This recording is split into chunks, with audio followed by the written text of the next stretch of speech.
Hai hampa, semoga hampa semuanya sihat-sihat berjaya walaupun di mana hampa berada. Jangan lupa 5R. Hari ini Mak Ali berada di Pasar Pagi Sungai Korok.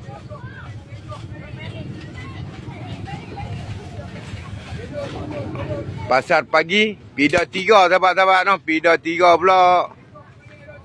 Sedikit view untuk hampa.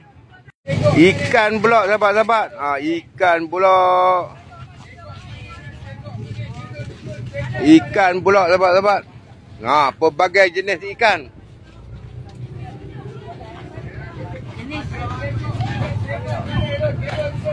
Apa-apa pun jangan lupa follow, like, komen, save, copy link dan repost sebelum video ini hilang.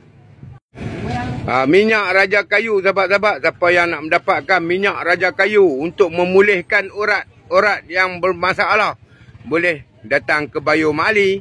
Okey, jumpa lagi next video. Bye bye. Assalamualaikum.